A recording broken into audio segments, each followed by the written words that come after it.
में रखा गया है, जहां वो पूरी रात करवटें बदलते रहते हैं लेकिन नींद नहीं आती। और इस कशमकश के बीच आजम खान एक और रणनीति पर काम भी कर रहे हैं, जैसा कि 2022 के विधानसभा चुनाव के वक्त जेल में रहते हुए उन्होंने किया था। इस बार आजम की नजर रामपुर की लोकसभा सीट पर है, जिस पर फिर से कब्जा जमाने के लिए वो सिपैंदी कार्ड खेलने की कोशिश भी कर रहे हैं। और समाजवादी पार्टी की तरफ से आजम को बेचारा मासूम बताना भी इसी रणनीति का एक हिस्सा माना जा रहा है।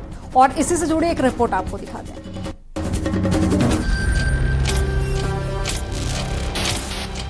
हमारा एनकाउंटर भी हो सकता है। आजम खान की रातों की नींद उड़ चुकी है। जेल की बैरक में तन्हाई उन्हें सोने नहीं दे रही और ऐशो आराम से रहने वाले आजम पूरी रात करवटें बदल रहे हैं। लेकिन दिन के उजाले में उन्हें इंतजार समाजवादी पार्टी के अध्यक्ष और करीबी नेताओं से मिलने का है। दरअसल आजम खान सीतापुर जेल में बंद है। सूत्रों के मुताबिक आजम को तन्हाई बैरक में रखा गया है। आजम को हाई सिक्योरिटी वाले बैरक में रखा गया है। जेल प्रशासन की तरफ से अभी काम नहीं लिया जा रहा। लेकिन क्या आजम खान जेल में बैठकर ही सियासी शतरंज खेलने की तैयारी कर रहे हैं? क्योंकि जिस तरह उन्होंने जेल शिफ्टिंग के वक्त एनकाउंटर की आशंका जताई, अब उसे विपक्ष मुद्दा बनाने की तैयारी में है। मोहम्मद आजम खान इस देश के समाजवादी नेता हैं और उनका लोकतंत्र की रक्षा में बहुत बड़ा योगदान है। लोकतांत्रिक परंपराओं को, लोकतांत्रिक कार्यों को जिस तरीके से आजम साहब करते हैं, कम लोग करते हैं। लेकिन भारतीय जनता पार्टी जानबूझ करके अपनी आलोचना जो करे, उनकी आलोचना करे या उनकी गलतियां जो उठाए, उनको प्रताड़ित करने का काम करती है। तो ये आजम खान जी के साथ जो हो रहा है वो उनके ही अपने कर्मों का नतीजा है।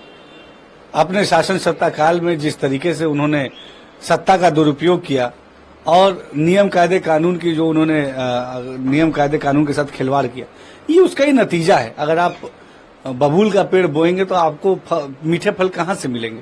तो इस तरीके की बातें करना कहीं से उचित नहीं है। दरअसल 2022 के विधानसभा चुनाव के वक्त आजम खान जेल में बंद थे। बावजूद इसके उन्होंने विधानसभा का चुनाव जीता।